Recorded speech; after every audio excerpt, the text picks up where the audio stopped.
और हमारे बीच आ चुके हैं केंद्रीय मंत्री श्री नितिन जयराम गडकरी जी। मैं रिक्वेस्ट करूंगी एपीएन न्यूज की एडिटर इन चीफ राजश्री जी से कि वो माननीय मंत्री जी को पेंटिंग और पुस्तकें भेंट करें।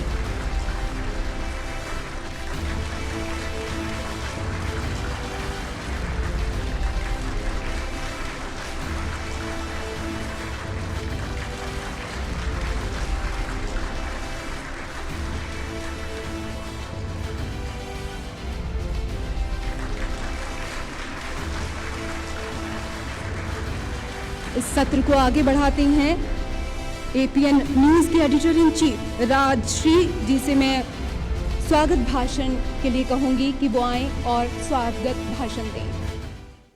बहुत बहुत स्वागत मंच पर आसीन इस वक्त माननीय मंत्री नितिन गडकरी जी, एक ऐसे मंत्री जो कहते नहीं हैं करते हैं, और साथ ही प्रदीप राय जी, आप सबों का स्वागत करते हुए अपने तमाम जो हमारे दर्शक हैं उनका भी स्वागत, दर्शक नहीं हिस्सेदार इस आज़ादी के अमृत महोत्सव के। कुछ उत्सव ऐसे होते हैं जो ख़त्म हो जाते हैं, कुछ उत्सव ऐसे होते हैं जो ख़त्म ही नहीं होते। आज़ादी का अमृत महोत्सव जो है वो एक तरह से ऐसा उत्सव है जो हमारे अच्छे दिनों की शुरुआत का उत्सव है, एक ऐसा उत्सव जो उम्मीदों का है, एक ऐसा उत्सव जो हमारी पुरानी तमाम वो यादों को भुलाकर एक नई इबारत लिखने की कोशिश के लिए मनाया जा रहा है। और इसी बात के साथ मैं जानती हूँ कि सुबह से इंतज़ार है कि नितिन गडकरी जी आ रहे हैं तो क्या बोलेंगे, वो सड़क कौन सी है जो हमें अपने सफलता की ओर उस मंजिल तक लेके जाएगी जिसकी कल्पना हमने की है, उसी सड़क की तस्वीर नितिन जी ज़रूर दिखाएंगे। लेकिन इसके पहले मैं प्रदीप राय जी से आग्रह करूंगी कि वो उस बात को ज़रूर रखें जिस दर्द को वो हर दिन अदालत में देखते रहते हैं और जिसकी वजह से जो फाउंडेशन है, इंडिया लीगल रिसर्च फाउंडेशन और बालाजी फाउंडेशन, लगातार लोगों की मदद के लिए सतत प्रयासरत है। उस बात को, उस दर्द को भी नितिन जी के सामने रखना चाहिए, क्योंकि एक सड़क उस गरीब तक भी जानी चाहिए जो उसे न्याय दिलाए, जो उसे संवैधानिक अधिकार दिलाए।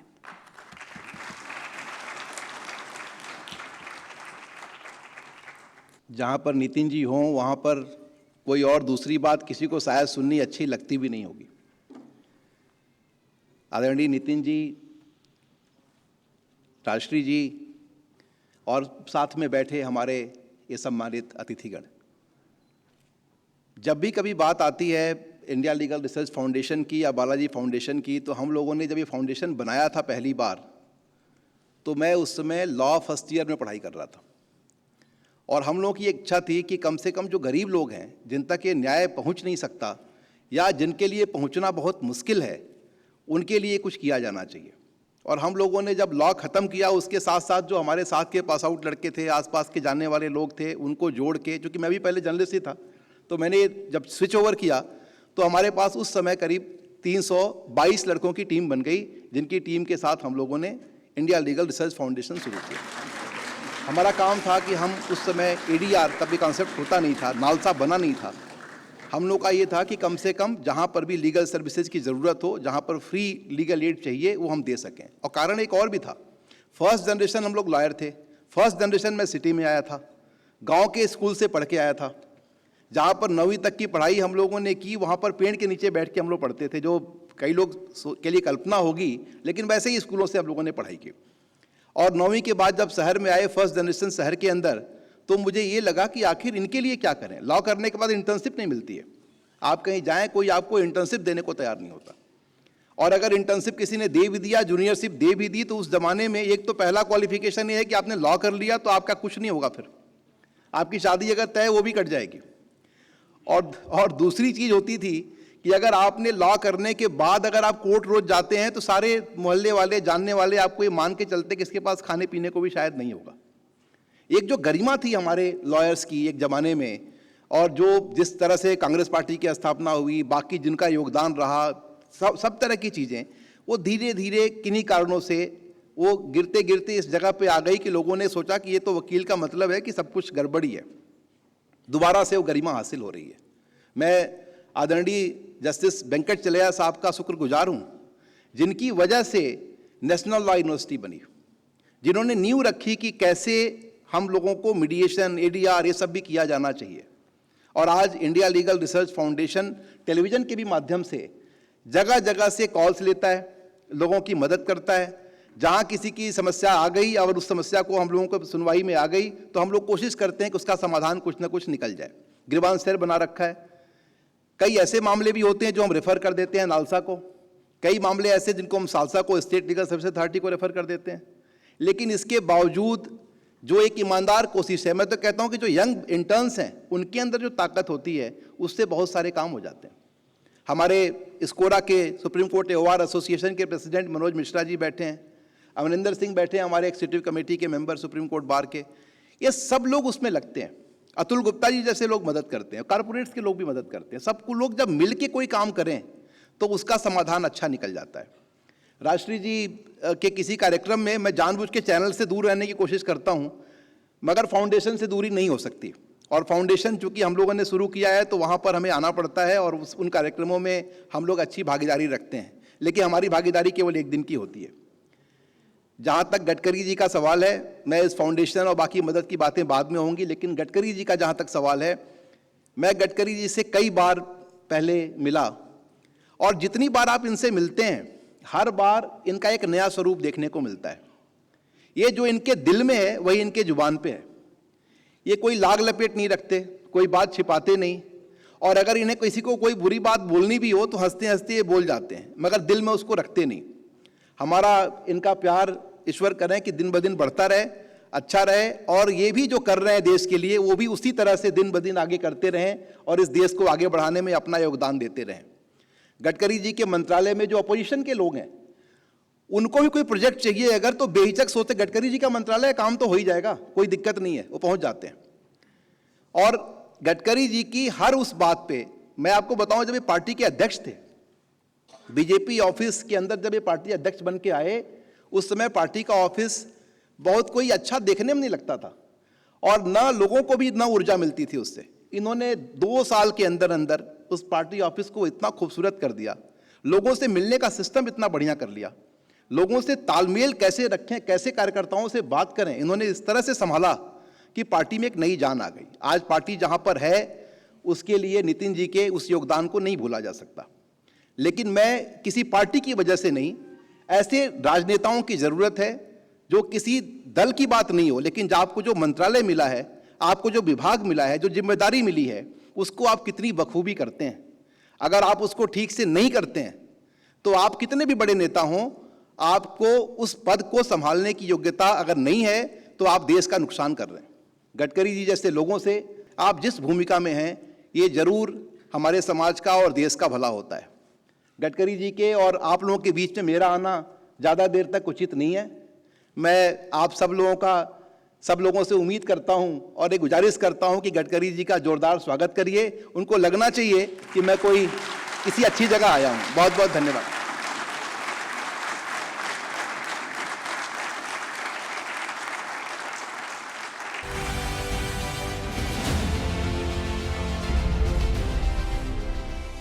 केंद्रीय मंत्री श्री नितिन गडकरी जी भारत सरकार में रोड ट्रांसपोर्ट और हाईवे मंत्री हैं।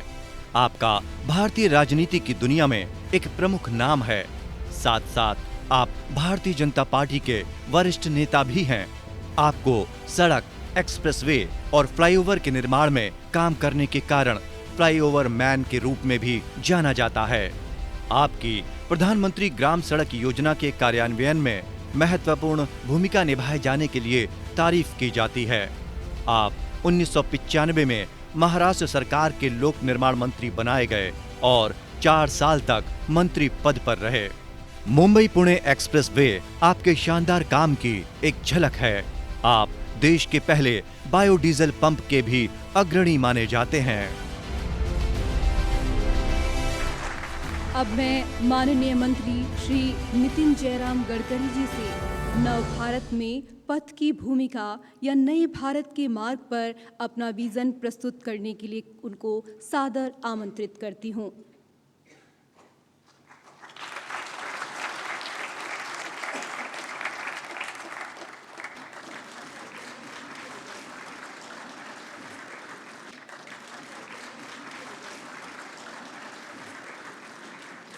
माननीय प्रदीप जी,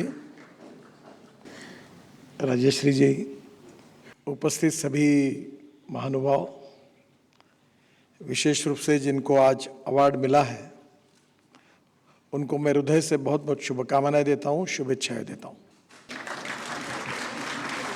मुझे विशेष रूप से जिस विषय पर मैंने अपने विचार रखने चाहिए ऐसा कहा गया है वो काफ़ी लंबा विषय है, बड़ा विषय है, पर उसमें कम समय में अपनी महत्वपूर्ण बातों को मैं आपके सामने रखने का प्रयास करता हूं।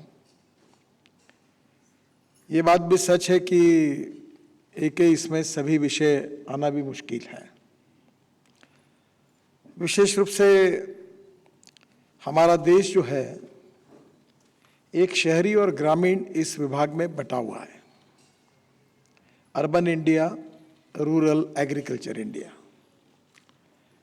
मैं आपको याद होगा एक शेतकरी संगठन में शरद जोशी थे, वो रूरल इंडिया को भारत कहते थे और शहरी इंडिया को इंडिया कहते थे और दोनों की तुलना करते थे। इन दोनों की तुलना में अर्थशास्त्र के दृष्टि से अगर इसके बारे में अध्ययन किया तो हमारे देश में टोटल हमारे जीडीपी ग्रोथ में केवल 11 से 12% ग्रोथ जो आती है वो एग्रीकल्चर एंड अलाइड सेक्टर से आती है, 22 से 24% जो आती है वो मैन्युफैक्चरिंग सेक्टर से आती है और 52 से 56% जो आती है वो सर्विस सेक्टर से आती है। हमारे देश में जो स्मॉल स्केल इंडस्ट्रीज है, लघु उद्योग है, हैंडलूम, हैंडीक्राफ्ट्स में काम करने वाले, खादी ग्रामोद्योग, छोटे छोटे काम करने वाले जो लोग हैं, उनसे हमारे जीडीपी में 30% कंट्रीब्यूशन होता है और हमारा टोटल एक्सपोर्ट जो है 40% इसी क्षेत्र से आता है। और अभी तक इस क्षेत्र ने 11 करोड़ जॉब क्रिएट किए हैं। और जब मैं इस विभाग का मंत्री था, एमएसएमई का, तो हमने तय किया था कि हम और 5 करोड़ नए जॉब क्रिएट करेंगे और 40% जो एक्सपोर्ट है उसको 50% पे लेके जाएंगे और जो जीडीपी कंट्रीब्यूशन में एमएसएमई का कंट्रीब्यूशन 30% है उसको 40% करेंगे। विशेष रूप से हमारी स्वदेशी विचारधारा जो है, जिसके आधार पर हम राष्ट्र के निर्माण का विचार करते हैं, वो 3 बिंदुओं की तरफ विशेष रूप से उसके ऊपर खड़ी है। पहला जो है वो इथिक्स है, जिसका उल्लेख अभी राजश्री जी ने अपने भाषण में किया था कि हमारी संस्कृति, इतिहास, विरासत, हमारा योग विज्ञान, हमारा आयुर्वेद, मूल्याधिष्ठित जीवन पद्धति, परिवार पद्धति और स्पिरिचुअल फिलॉसफी, ये हमारी भारत की संस्कृति की और इतिहास की बहुत बड़ी देन है और विश्व में इसको बहुत बड़ी मान्यता है। और इसलिए हमारी शिक्षा पद्धति जो है उसमें एक तरफ ज्ञान, विज्ञान और तंत्र विज्ञान के साथ इन सब बातों को जोड़कर भविष्य का देश हमें खड़ा करना होगा। मैं अक्सर एक बात कहता हूं कि innovation, entrepreneurship, science, technology, research, skilled and successful practices, we name it as knowledge and conversion of knowledge into wealth is the future. तो एक तरफ इतिहास, संस्कृति, विरासत, मूल्याधिष्ठित जीवन पद्धति, परिवार पद्धति, रामायण, महाभारत, भगवद गीता, प्रभु रामचंद्र, भगवान गौतम बुद्ध, भगवान महावीर, सब प्रकार की विरासतें मिली है। ये काफ़ी लंबी है, सबका नाम नहीं ले पाया हूँ क्योंकि भारत में जो जो बसे वो इतिहास बहुत प्रेरणादायी रहा है। पर इसके साथ साथ ज्ञान, विज्ञान और तंत्र विज्ञान की जोड़ इसलिए देनी पड़ेगी कि विश्व में अगर नंबर 1 पर हमें पहुंचना है तो विज्ञान, तंत्र विज्ञान, innovation, entrepreneurship, science, technology, research, skilled and successful practices, इसको भी उसके साथ जोड़ना होगा। इथिक्स ये हमारे भारतीयों के मन में है, स्वभाव में है, शरीर में है, आत्मा में है, मन में है, और इसलिए इसके बारे में कोई ज़्यादा बताने की आवश्यकता नहीं है। पर इथिक्स के बाद जो दूसरा पिलर इम्पॉर्टेंट है वो है हमारी इकोनॉमी। और इकोनॉमी जो है, हम जिसका विकास, हमारा देश का विकास इकोनॉमी से जुड़ा हुआ है, और हम विश्व की नंबर 1 की इकोनॉमी, सुपर इकोनॉमिक पावर बनना चाहते हैं। और इसलिए हमारी इकोनॉमी का जब विचार करते हैं तो साधारणतः हमारे देश में हमारी रूरल, एग्रीकल्चर और ट्राइबल ये जो इकोनॉमी है, ये जल, जमीन, जंगल और जानवर इसके ऊपर आधारित है। और मैं वैज्ञानिक दृष्टि से ये कह सकता हूँ कि इसी विचार का उपयोग करके इसको कैसे विकसित किया जाए, इसके बारे में एक अलग विचार से अध्ययन किया जा सकता है। हमारे देश में करीब 122-124 एस्पिरेंट डिस्ट्रिक्ट्स हैं जो सोशली, इकोनॉमिकली, एजुकेशनली बैकवर्ड है। यहाँ दलित, पीड़ित, शोषित समाज के लोग वहाँ बड़े प्रमाण पर आर्थिक दृष्टि से एक प्रकार से जूझ रहे हैं। और इसका कारण ये है कि स्वाधीनता के बाद अर्बनाइजेशन की प्रोसेस बहुत तेज़ी से बढ़ी, और रूरल, एग्रीकल्चर, ट्राइबल, जल, जमीन, जंगल, जानवर जहाँ होते, उस इकोनॉमी को हमने एक प्रकार से निगलेक्ट किया, और जिसका परिणाम ये हुआ कि बड़ा माइग्रेशन शहरों के तरफ आया, और दिल्ली, मुंबई, कलकत्ता, चेन्नई, पुणे, ये बड़े बड़े शहरों में पॉपुलेशन का सेंट्रलाइजेशन हुआ, जिसकी नई समस्याएं खड़ी हुई। जो आए हुए लोग आए वो खुशी से नहीं आए, वो मजबूरी से आए, क्योंकि गांव, गरीब, मजदूर और किसान में उनको जब रोजगार नहीं मिला, उनको सस्टेनेबल डेवलपमेंट नहीं मिली, और उसके कारण वो आए। इसमें एक बहुत महत्वपूर्ण बात है कि पंडित दीनदयाल उपाध्याय जी का सामाजिक आर्थिक चिंतन अंत्योदय के नाम से प्रसिद्ध है। उन्होंने उसमें कहा था कि समाज का जो शोषित है, पीड़ित है, दलित है, जो आर्थिक, शैक्षणिक दृष्टि से पिछड़ा हुआ है, जिसके शरीर पर कपड़ा नहीं है, जिसके पास खाने के लिए रोटी नहीं है, रहने के लिए घर नहीं है, उस दरिद्र नारायण को हम भगवान माने और निरंतर उनकी भगवान के रूप में सेवा करें। और जिस दिन इस समुदाय को रोटी, कपड़ा और मकान मिलेगा, उसी दिन हमारा कार्य पूरा होगा।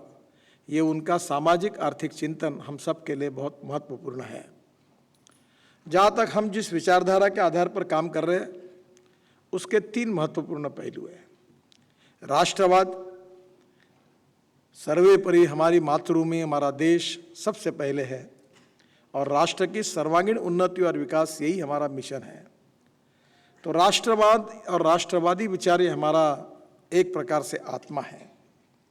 और राष्ट्र को अगर समृद्ध और संपन्न करना है, सुपर इकोनॉमिक पावर करनी है, तो बहुत जरूरी है कि सुशासन और विकास, गुड गवर्नेंस एंड डेवलपमेंट। और गुड गवर्नेंस और डेवलपमेंट ये हमारा उद्दिष्ट है, और इसी के द्वारा हमें जो उद्दिष्ट हमको हासिल करना है, वो उद्दिष्ट है अंत्योदय, जो पंडित दीनदयाल उपाध्याय जी का सामाजिक आर्थिक चिंतन है, उसके साथ हमारी कटिबद्धता है। और हमारा संविधान भी यही कहता है कि जब एक तरफ हम लोकतंत्र की बात करते हैं, हम लोकतंत्र की मदरलैंड है, दुनिया की सबसे बड़ा लोकतंत्र हम है, और एक प्रकार से लोकतंत्र का आज 130-140 करोड़ लोग इस लोकतांत्रिक देश के नागरिक हैं। और हमारा देश, हमारा संविधान जो है 4 बातों पर खड़ा है। एक जो इम्पॉर्टेंट है वो है हमारी जुडिशरी, हमारी न्याय व्यवस्था। दूसरी हमारी विंग जो महत्वपूर्ण है वो हमारी मीडिया, और तीसरी हमारी विंग है हमारी लेजिस्लेटिव विंग, हमारे विधायक, सांसदगण, और चौथी है हमारी एग्जीक्यूटिव विंग, हमारी कार्यपालिका। और इन 4 स्तंभों पर लोकतंत्र खड़ा है। और स्वाभाविक रूप से जबकि मैं आपके सामने बोल रहा हूं तो तुलना करना आवश्यक है, इसलिए कहता हूं कि 1947 में हमें स्वाधीनता मिलने के बाद देश में 3 बातों के विचारों की बहुत चर्चाएं थी। एक पहला विचार जो था वो साम्यवाद का था, दूसरा समाजवाद का था। जो कम्युनिस्ट पार्टी थी, चाहे लेफ्टिस्ट हो, चाहे राइटिस्ट हो, चाहे रशिया से या चाहे चाइना से प्रेरित हो, उनका वर्ग विग्रह पर विश्वास था और दुनिया के शोषित पीड़ित लोग एक हो, मजदूर एक हो, इस भावना पर उन्होंने अपनी विचारधारा को विकसित किया।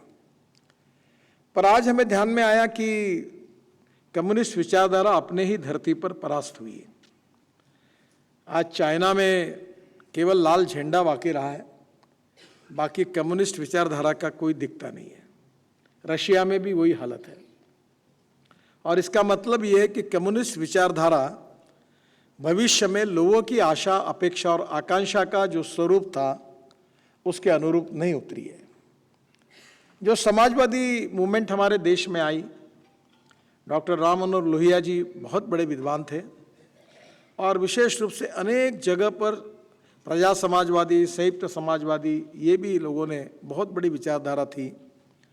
पर उसके अनुभव के बाद धीरे धीरे वो भी समाप्ति की कगार पर है। और एक स्वतंत्र पार्टी थी जिन्होंने अमेरिकन साम्राज्यवादी आर्थिक विचारों के आधार पर, लिबरल इकोनॉमी के आधार पर उन्होंने अपनी एक विचारधारा रखी थी। और अमेरिका में आज हम देखते हैं कि वो भी हमारी सभी समस्याओं को सुलझा नहीं सकता। इस बात पर भी लोग अब स्थिति में है कि इसका नया विकल्प अब क्या होगा। तो नेचुरली मैं ये मानता हूँ कि जो गरीब, शोषित, पीड़ित व्यक्ति है, वही जनता जिसको राम राज्य की व्याख्या हमारे महात्मा गांधी जी ने की थी, वही सुशासन और डेवलपमेंट की संकल्पना है। और जो शोषित पीड़ित व्यक्ति है, जो सामाजिक, आर्थिक, शैक्षणिक रूप से पिछड़ा हुआ है, उसको केंद्र बिंदु मानकर राष्ट्र का सर्वांगीण विकास करना, यही हमारा उद्देश्य है। सोशल, सामाजिक समता, socio equality and economic equality, ये उसी समय आएगी जब politics is instrument of socio economic reform समझकर काम किया जाएगा। और इसलिए स्वाभाविक रूप से आज ये सब करते समय हमें भविष्य का जो कुछ हमें प्लान है वो उसके बारे में सोचना होगा। पहली बात तो ये है कि ये जो प्लान है इसके कुछ प्रमुख मुद्दों पर मैं कम समय में बोल पाऊंगा। और उसमें हमारी एक महत्वपूर्ण बात है कि हमारे देश के दो महत्वपूर्ण क्षेत्र है, एक है कृषि और ग्रामीण क्षेत्र और दूसरा है उद्योग क्षेत्र। उद्योग क्षेत्र में अगर water, power, transport and communication, चार बातें अगर होगी तो कैपिटल इन्वेस्टमेंट आएगी। कैपिटल इन्वेस्टमेंट जहाँ आएगी वहाँ रोजगार निर्माण होगा, और जहाँ रोजगार निर्माण होगा वहाँ प्रगति होगी, विकास होगा। गुड़गांव में जाके कैसी स्थिति दिखती है आपको, नोएडा में जाके कैसी दिखती है, मुंबई में जाके कैसी दिखती है, पूना में जाके कैसी दिखती है, और फिर कोई और ऐसे गांव में नाम नहीं लेता मैं, आप जाइए वहाँ की स्थिति कैसी है। तो जब इंडस्ट्री खुल जाती है तो रोजगार निर्माण होता है। तो पहली बात तो देश के विकास के लिए सबसे इम्पोर्टेंट चीज़ है कि रोजगार। गांधी जी कहते थे और हम कहते थे, नेहरू जी कहते थे, we want to make maximum production. हमको उत्पादन बढ़ाना चाहिए देश में। पर गांधी जी और दीनदयाल उपाध्याय जी कहते थे, we need maximum production with the involvement of maximum number of persons. ज़्यादा से ज़्यादा लोगों से ज़्यादा उत्पादन होगा तब रोजगार निर्माण होगा। और इसलिए रोजगार निर्माण करने वाली अर्थव्यवस्था को निर्माण करना बहुत ही आवश्यक है, और इसलिए उद्योग आने चाहिए। पर उद्योगों में एक अलग अलग प्रकार के उद्योग हैं। केमिकल इंडस्ट्रीज है, फार्मास्यूटिकल इंडस्ट्रीज है, स्टील इंडस्ट्रीज है। अब एग्रीकल्चर जो है उसका जो बेस है, एग्रो बेस इंडस्ट्रीज का, वो भी अलग है। तो स्वाभाविक रूप से हमें देश का प्लान अब करते समय इसको प्रायोरिटी देनी पड़ेगी कि जो हमारे एस्पिरेंट डिस्ट्रिक्ट्स हैं 120, जो सोशली, इकोनॉमिकली, एजुकेशनली बैकवर्ड है, जहाँ पर कैपिटा इनकम कम है, जहाँ रोजगार की कमी है, जिनका जीडीपी ग्रोथ में बहुत कम कंट्रीब्यूशन है, वहाँ हमको विकास की गति तेज बनानी होगी।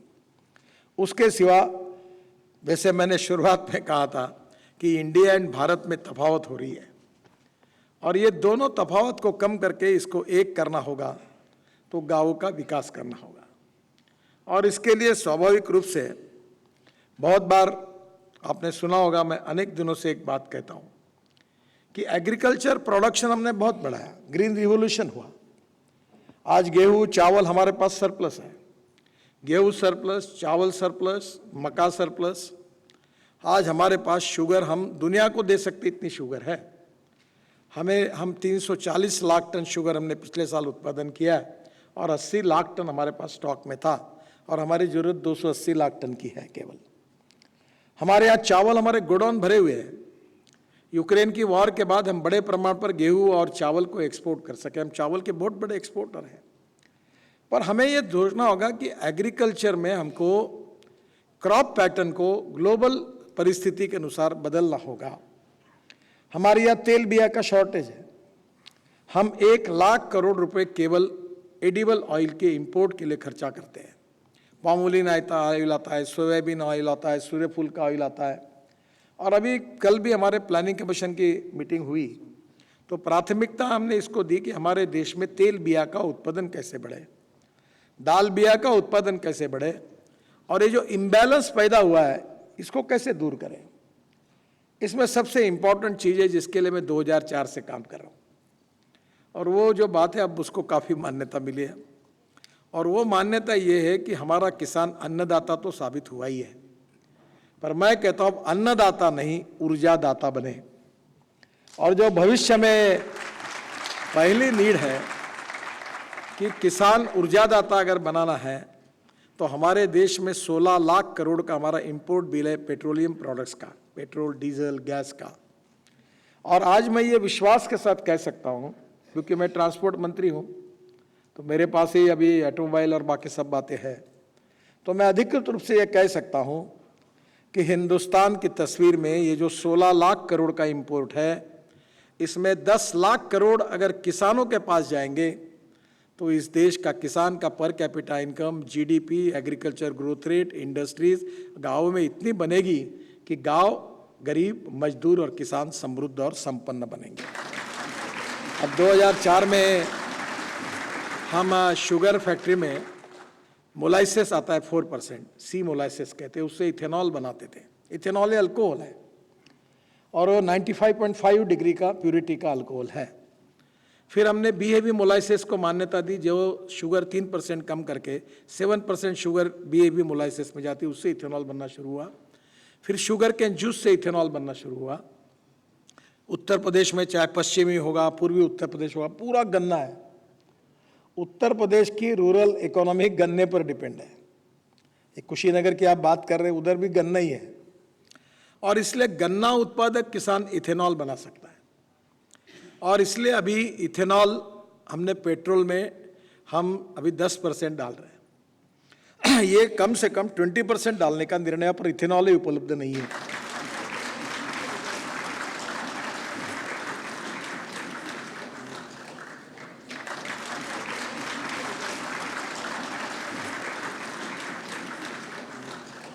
मैं जब भी बिहार जाता हूँ, बीजेपी का अध्यक्ष था, तब से मैं बोलता हूँ, पर हमारे देश की एक समस्या है कि आउट ऑफ बॉक्स आइडियाज़ को कोई जल्दी एक्सेप्ट करने के लिए तैयार नहीं होता और ये स्वाभाविक है।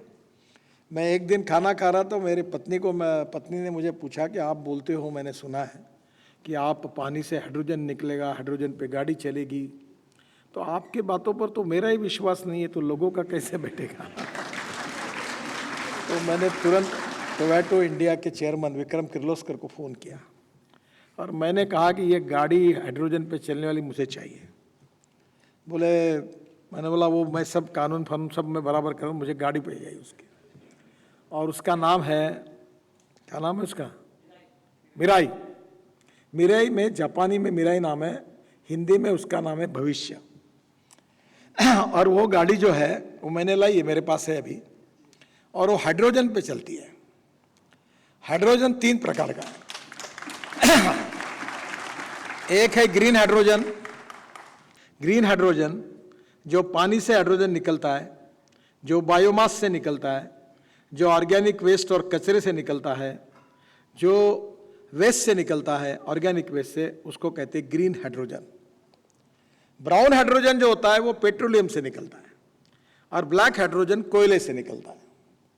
और hydrogen is a fuel for the future. हवाई जहाज चलेंगे, रेलवे चलेगी, गाड़ी चलेगी, ट्रक चलेगी, बस चलेगी, ट्रैक्टर चलेगी, और मेरा सपना है कि $1 पर केजी हाइड्रोजन आना चाहिए। तो $1 यानी 80 रुपये पकड़ लो, तो उसमें 450 किलोमीटर चलेगी गाड़ी, 80 रुपये में 450 ग्रीन फ्यूल। अब हाइड्रोजन बनाना इतना आसान है कि आप में से बहुत से लोग साइंस के विद्यार्थी होंगे। अपने गांव में मेरी कल्पना है कि किसान एक गोडाउन बना ले बड़ा, फ्रूट वेजिटेबल के लिए स्टोरेज चाहिए, cold storage, pre cooling plant, अनाज रखने के लिए चाहिए, ऊपर सोलर लगाए। तो 70% पावर ग्रीन हाइड्रोजन में पावर है, और वो जो पावर आएगी उसके ऊपर मैं तो म्यूनिसिपल कॉर्पोरेशन नगर परिषद में कह रहा हूँ, मैंने एक 7 साल पहले यशस्वी प्रयोग किया। मेरे शहर में, मैं नागपुर से हूँ, टॉयलेट का जो पानी होता है, गंदा पानी, सीवेज वाटर, वो शुद्ध करके महाराष्ट्र सरकार को हम बेच रहे हैं। आप इमेजिन कर सकते हैं हमको कितने पैसे मिल रहे साल के?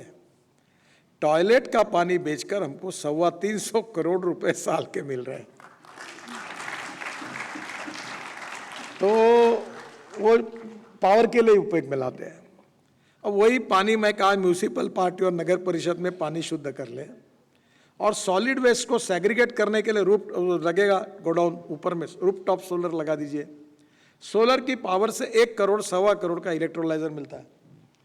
अभी मैंने लॉन्च की फैक्ट्री बंगलोर से, भी 90% प्रोडक्शन अमेरिका जा रहा है, और वही इलेक्ट्रोलाइजर पानी में डाल दो तो उससे सोलर को यूज़ करके ग्रीन हाइड्रोजन तैयार होगा। और ये जो मक्के से, ब्रोकन राइस से, बायोमास से ये जो इथेनॉल बनता है ग्रीन फ्यूल जो किसानों का है, उसका जनरेटर सेट होगा। आज ही मुझे मेरे घर पर किर्लोस्कर कंपनी को पीछे लगकर मैंने जनरेटर सेट इथेनॉल का लाया है। और कल मुझे डॉक्टर सारस्वत, जो हम लोग मिथेनॉल जो कोयले से बनता है, जो डीजल का अल्टरनेटिव है, कल ही उन्होंने मुझे जाएगा अशोक लेलैंड अब ट्रक बसेस बना रही है, और मिथेनॉल का जनरेटर किर्लोस्कर ने बना दिया है। तो ये तो 22 रुपये लीटर है मिथेनॉल, और डीजल कितना है? 110 रुपये। हमारे देश में कोयला ही कोयला पड़ा हुआ है। Ethanol, methanol, biodiesel, bio CNG, bio LNG और इलेक्ट्रिक और ग्रीन हाइड्रोजन, ये हमारे देश में हो सकता है। हमको सब में प्रयास करना चाहिए ताकि पेट्रोल डीजल देश में जरूरत ही नहीं, क्यों हम इंपोर्ट करें, क्यों हम प्रदूषण करें।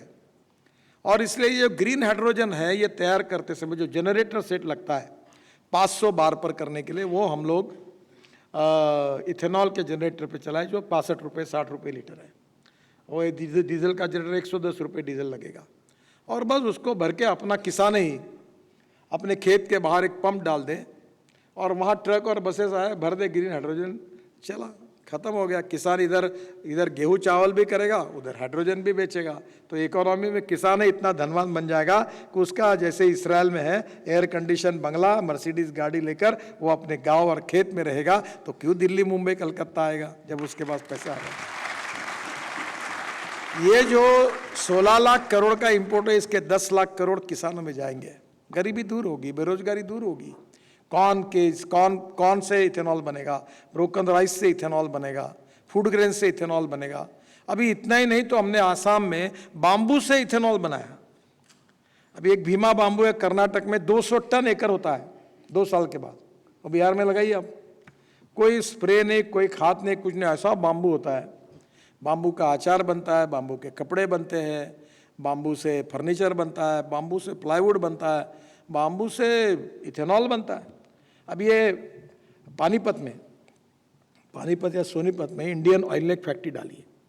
ये जलाते, दिल्ली में चिल्लाते परली के कारण पोल्यूशन होता है, जो जलाते राइस स्ट्रॉ परली, तो परली से 1 lakh litre per day ethanol और 150 टन बायो बिटुमिन बन रहा है बराबर। अब मैं आपको बता रहा हूं कि हमारे देश में 75 लाख टन बिटुमिन लगता है। 50 लाख टन देश का है, वो भी बाहर से आए हुए क्रूड का होता है, और 25 लाख टन इंपोर्ट होता है।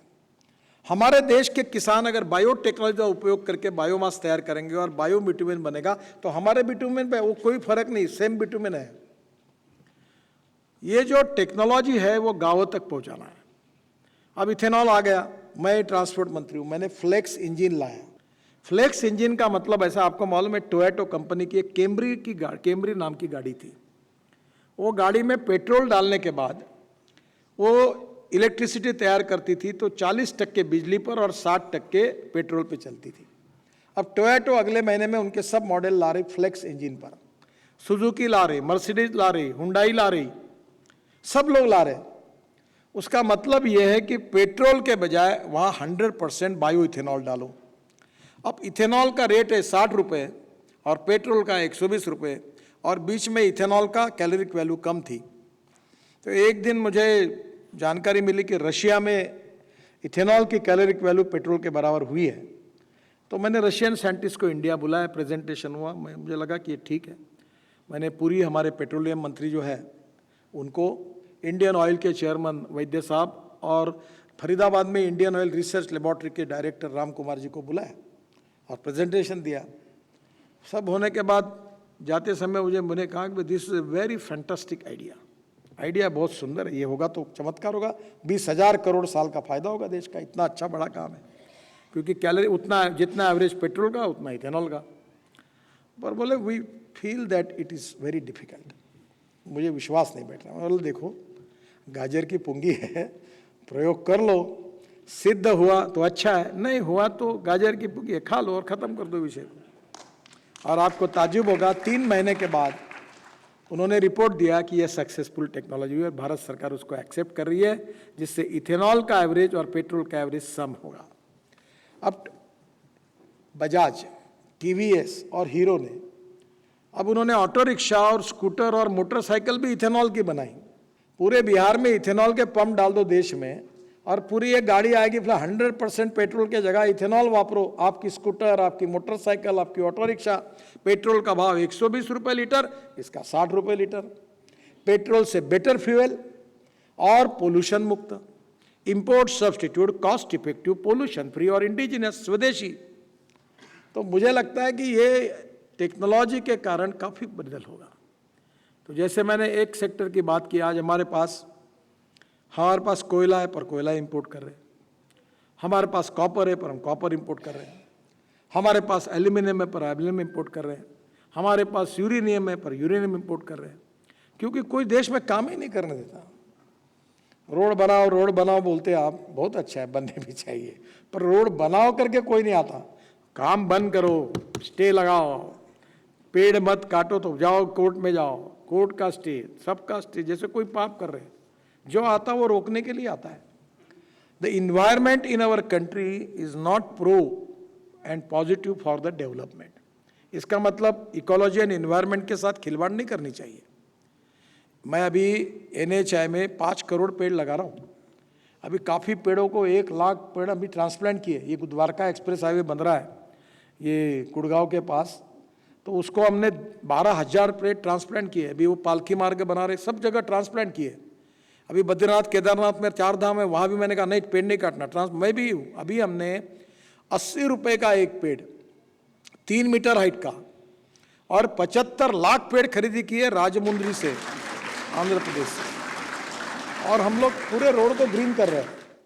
और मैं उसमें ज़्यादा इंटरेस्टेड हूँ, मैं बिल्कुल उसके बारे में संवेदनशील हूँ। तो निश्चित रूप से हमें इकोनॉमी भी चाहिए और इकोलॉजी एंड इन्वायरमेंट भी चाहिए, दोनों के बीच में समन्वय करना पड़ेगा। तो आज स्वाभाविक रूप से हमें प्रदूषण, एयर पोल्यूशन, वाटर पोल्यूशन और साउंड पोल्यूशन में कम करना चाहिए। अभी हमारी ट्रांसपोर्ट की अगले महीने सब मंत्रियों की मीटिंग है, मैंने 2 सुझाव देने वाला हूँ। एक कि गाड़ी का हॉर्न जो होता है इतना साउंड पोल्यूशन करता है, बांसुरी बजे, माउथ ऑर्गन बजे, कोई मंजूर स्वर आए जगाने के लिए, तो मैंने कहा ये साउंड उसको कान को तकलीफ नहीं होनी चाहिए। एयर पोल्यूशन, वाटर पोल्यूशन, मैं गंगा में था बिहार में, मैंने पटना को 5-6 हज़ार करोड़ दिए। कितने प्रोजेक्ट दिए मैंने, पूरे गंगा को शुद्ध करने के लिए 30,000 करोड़ के प्रोजेक्ट शुरू किए। काली नदी, वो मुझे नाम मालूम नहीं, ज़्यादा उत्तर भारत में कम घुमाऊँ। कानपुर में एक फाफामऊ नाला है, वो नाले में भी देखा मैं, सब काला पानी ऐसा बड़े, इसमें पूरा गंगा में जा रहा था। हमने सब गंगा में पहली बार पिछले साल जब कुंभ हुआ तो सभी साधु सन्यासियों ने मोदी जी को और मुझे आशीर्वाद दिया कि पहली बार लोग गंगा का पानी पी रहे थे। तो मेरा आपको यही सुझाव है कि पानी हमारी दूसरी समस्या है, प्रदूषण, जल प्रदूषण, वायु प्रदूषण और साउंड पोल्यूशन से देश को मुक्ति देना, इकोलॉजी एंड एनवायरनमेंट में सवाल ही नहीं। जैसे मैंने कहा, ये तीसरी जो इम्पोर्टेंट चीज़ है पानी है। और मैं अभी अचानक जब उठ रहा था तो मैं परसों मेरे घर पर नेपाल के पूर्व प्रधानमंत्री आए थे, तो मैं वाटर रिसोर्सेज मंत्री था, तो मैंने 48 रिवर्स का नदी जोड़ प्रकल्प तैयार किया। वो काफ़ी दिनों में चर्चा हो रही थी, मैंने उसको पूरा एक जगह लाया और 18 DPR बनाए। और उसमें एक उसका पार्ट नहीं पर एक इम्पॉर्टेंट है, जो बिहार और उत्तर प्रदेश में का बाढ़ में हजारों करोड़ का नुकसान होता है। इसका कारण ऐसा है कि नेपाल से नदियाँ निकलती है, तो एक पंचेश्वर धरण है, और वो जो धरण है वो अगर बना है डैम, तो वहाँ 6000 मेगावाट बिजली तैयार होती है। तो मैंने उनको समझाया कि आपको 2500 मेगावाट लगती है, अभी ऑलरेडी आपके पास है, हम आपको ये धरण बनाकर आप कुछ मत करिए, सब खर्चा भारत सरकार करेगी, हम पैसा लाएंगे। आप एक बार ये प्रपोजल वाटर रिसोर्स मंत्री करके मैंने उस समय लिया था, आप बिजली जो है, बाकी बिजली हम बेचेंगे, और ये बहुत खर्चा है, इसको 40,000 करोड़ रुपए लगते हैं। तो यहाँ अगर बन जाएगा तो नेचुरली गंडक से लेकर गंगा से लेकर सब नदियों में बाढ़ वो एकदम कंट्रोल हो जाएगा, और वो अगर कंट्रोल हो गया तो बिहार में, उत्तर प्रदेश में नुकसान नहीं होगा। तो अभी एक कल्पना है, जैसे हमारे पास पावर ग्रिड है, हमारे पास रोड का NHAI का ग्रिड है, अभी हम लोग ग्रीन हाईवे बना रहे हैं, नए हाईवे बना रहे हैं। अभी दिल्ली से देहरादून जाने के लिए 7-8 घंटे लगते हैं, हम 2 घंटे में लेके जाएंगे 4 महीने के बाद। दिल्ली से देहरादून 2 घंटे में, दिल्ली से हरिद्वार 2 घंटे में, दिल्ली से जयपुर 2 घंटे में, दिल्ली से चंडीगढ़ 2.5 घंटे में, अमृतसर 4 घंटे में, कटरा 6 घंटे में, और श्रीनगर 8 घंटे में, और दिल्ली से मुंबई 12 घंटे में। मैं पटना का भी बना रहा हूँ, पटना का भी है, बात हुई है, उसके ऊपर भी काम शुरू हुआ है। हम 26 ग्रीन हाईवे बना रहे हैं, ऐसे रोड ऐसे ऐसे घूम के जब सीधे बना रहे हैं, तो नेचुरल रोड डिस्टेंस कम होगा। तो मेरा आपको यही कहना है, जैसे वाटर ग्रिड हमारे पास नहीं है, रास्ते का पावर ग्रिड है, रोड ग्रिड है, पर वाटर ग्रिड नहीं है। बिहार में बरसात आती है, बहुत बरसात आती है, तो वहाँ बाढ़ आता है, तो यूपी में सूखा पड़ता है। यूपी में पानी आता है तो बिहार में सूखा पड़ता है, दोनों में पानी आता है तो राजस्थान पानी पानी करता है। तो हमने ये कहा कि क्या इज इट पॉसिबल, ये बहुत बड़ा प्लान है, इसके ऊपर अलग एक कार्यक्रम रखिए आप। एक रीजन का पानी, एक बेसिन का पानी दूसरे बेसिन में ले जाना। अभी केन बेतवा आई, अब एक कितना बड़ा बुंदेलखंड उत्तर प्रदेश का और मध्य प्रदेश बहुत ही सूखाग्रस्त है, एक इससे बुंदेलखंड हरा हो जाएगा। तो मैं आपको यही कह रहा हूँ कि पानी में बहुत काम करने की ज़रूरत है। जहाँ इरिगेशन है, आप भाग्यवान है, बिहार में आपको, हमारे यहाँ 450-500 फीट पानी नहीं लगता। तो हम क्या कर रहे हैं, नदी नालों का डिपनिंग कर रहे हैं, और मिट्टी निकालते हैं और पानी कंजर्वेशन करते हैं। तो हमने एक बहुत अच्छी मुहिम चलाई है, दौड़ने वाले पानी को चलने के लिए लगाओ, चलने वाले पानी को रुकने के लिए लगाओ, और रुके हुए पानी को ज़मीन को पीने के लिए लगाओ। गांव का पानी गांव में, खेत का पानी खेत में, घर का पानी घर में। और अभी मैं कोई इतना विद्वान नहीं हूँ, तो मुझे 2 डिलीट मिली, और दोनों डिलीट जो मिली है वो बड़े यूनिवर्सिटी, एक पंजाबराव कृषि विद्यापीठ अकोला, और दूसरा शिरडी के पास महाराष्ट्र में गवर्नमेंट के विद्यापीठ है, मान्य शासन बड़े राहुरी, महात्मा फुले एग्रीकल्चर, दोनों एग्रीकल्चर यूनिवर्सिटी ने एग्रीकल्चर साइंस के लिए मुझे डिलीट दी, क्योंकि एग्रीकल्चर मेरी पैशन है, मैं उसी में काम करता हूँ। तो अब ये ड्रोन्स आ गए। अब आपको बताता हूँ, इतनी सिंपल बात है कि हमने नैनो यूरिया बनाया, अब नैनो मिश्र खत बनाया। अब यूरिया जब 1 एकड़ गन्ने में लगता है तो 4 बोरे लगता है, तो फेंकते हैं, तो 75% वेस्ट होता है और 25% प्लांट को जाता है। अब नैनो यूरिया एक बोरा जो 50 किलो का, उसके ऊपर एक 500 ml की बोतल आप बिहार में शुरू करिए। अब वो जो ड्रोन से स्प्रेइंग करेंगे तो 75% प्लांट को जाएगा और 25% वेस्ट होगा, तो 4 के बजाय 2 ही बोरे लगेंगे, 2 ही बोतल लगेगी। To save money is to earn money. मिश्र खत भी आए, ऑर्गेनिक खेती के लिए भी जो दवाई ऐसी मारी जाएगी। तो अब मैं कह रहा हूँ कि टेक्नोलॉजी जो है वो हमें लोगों तक ले जानी है, और इसलिए आज स्वाभाविक रूप से ऐसे एक क्षेत्र है कि जहाँ हमें इंपोर्ट को कम करना है, एक्सपोर्ट को बढ़ाना है, रोजगार की निर्मित करनी है, रूरल एग्रीकल्चर इकोनॉमी का जीडीपी ग्रोथ में कंट्रीब्यूशन बढ़ाना है, और पावर में अब हमको ग्रीन पावर में जाना है। हमारी जो पावर है वो केवल 40% अब सोलर से आती है। मैं नागपुर में मैंने एक हॉल बनाया, ऐसा इतना ही बड़ा हॉल है, 2500 लोग बैठते हैं, और ऊपर में पूरा सोलर लगा दिया, एयर कंडीशन हॉल है। तो 80 कार्यक्रम की बिजली नहीं लगती, फोकट में होते हैं, क्योंकि जो बिजली तैयार होती है उससे एयर कंडीशन और सब बिजली उसी से आती है। अब आने वाले समय में सब सोलर में काफ़ी हुआ है, तो हमको ये 60%, क्योंकि कार्बन न्यूट्रल बनना है, तो इसके लिए स्वाभाविक रूप से हमको सोलर पावर बढ़ानी है। जगह पड़ी है, रूफटॉप सोलर है, फैक्ट्री के ऊपर, घर के ऊपर सब लोग लगा रहे, अब पंप आ रहा है। और सोलर के साथ साथ हाइड्रो पावर को भी बढ़ाना होगा। न्यूक्लियर पावर के लिए भी अभी यूरेनियम हमारे यहाँ मिला है, थेरियम हमारे पास है। अभी जियोथर्मल पावर में हम लद्दाख लेह में काम कर रहे हैं। और पर्याय नहीं है, कुछ दिनों तक हमको पोल्यूशन की चिंता करते हुए, कम होते हुए कोल पे भी पावर तैयार करनी पड़ेगी, क्योंकि विदाउट पावर डेवलपमेंट नहीं हो पाएगी। और इसलिए वाटर, पावर, ट्रांसपोर्ट एंड हमने कम्युनिकेशन में क्रांति हो गई, 5G आ रहा है। ये एक एक सब्जेक्ट जो है वही 1-1 घंटे का है। अब सब गांवों तक इंटरनेट जा रहा है, ये एक नई दुनिया है। तो आने वाले समय में इंटरनेट पर डिजिटल स्कूल चलेगी। ऐसे टीवी पर मैं दिख रहा हूँ, ऐसे स्कूल में होगा, और एक अच्छा टीचर भाषण देगा और 1000 बच्चे उसको देखेंगे और क्वेश्चन पूछेंगे, वो जवाब देगा। ये आने वाला है। तो आने वाले समय में टेक्नोलॉजी का उपयोग करके इकोनॉमी को सुदृढ़ करते हैं। एग्रीकल्चर, रूरल एंड ट्राइबल, इसके बीच में जो हमारी विशेष रूप से अर्बन और रूरल में जो गैप है, इसको कम करके हमें एक समतोल विकास की तरफ जाना पड़ेगा। और वो इंटीग्रेटेड अप्रोच के साथ देश को आर्थिक दृष्टि से भी समृद्ध संपन्न करना होगा, और देश को हमारी जो मैंने कहा इतिहास, विरासत, संस्कृति, मूल्याधिष्ठित जीवन पद्धति, जो संस्कार हमको मिले हैं, उसके आधार पर भारतीय नागरिक को सुसंस्कारित और सुशिक्षित करके और ज्ञान विज्ञान, तंत्र विज्ञान का उपयोग करके उसको सामर्थ्यवान बनाना होगा। आज आपको पता है कि पूरे दुनिया में हमारी चर्चा क्यों है? क्योंकि हमारे सॉफ्टवेयर इंजीनियर्स पूरे वर्ल्ड के सब देशों में हैं। मुझे जापान के प्रधानमंत्री ने एक बार पूछा है, mister Gadkari can you tell me? बोला क्या बात है सर? बोले ये जो आपके देश में जो सॉफ्टवेयर इंजीनियर्स है, इनके शरीर में, इनके दिमाग में कोई मैथमेटिक्स के जीन्स है क्या? इतने होशियार कैसे हैं? Our software engineers suppose to be the best in the world.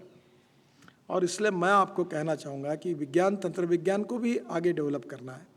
Startup में हमें नई नई टेक्नोलॉजी डेवलप करना है, और उधर इंपोर्ट को बचाना है, प्रदूषण को कम करना है, और स्वदेशी के आधार पर, स्वावलंबन के आधार पर लोकतांत्रिक स्वतंत्रता को अबाधित रखते हुए हमें आगे हमारे देश की भविष्य की नीतियों के बारे में सोचकर काम करना होगा।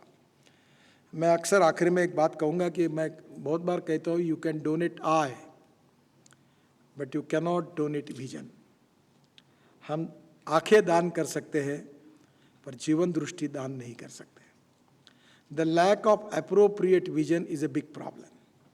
तो people like you, we need to find out the way outs कि कौन से क्षेत्र में क्या करना चाहिए, और उसके आधार पर भविष्य के देश की निर्मित अगर होगी तो निश्चित रूप से हम आत्मनिर्भर भारत तो बनेंगे ही, पर विश्व की नंबर 1 की सुपर इकोनॉमिक पावर बनेंगे। वो ताकत हमारे देश में है। We are a rich nation with a poor population, और हम we will be the rich nation with a rich population. कठिन है पर असंभव नहीं है। इसके आधार पर और अनेक क्षेत्रों का विचार करके भविष्य की योजना बनानी पड़ेगी, और उससे ही हमारा सपना पूरा होगा। बहुत बहुत धन्यवाद। नमस्कार। आपका बहुत बहुत धन्यवाद माननीय मंत्री जी। आपकी बातें हमेशा स्वदेश प्रेम से जुड़ी होती हैं और हमें हमेशा आपसे प्रेरणा मिलती रहती है।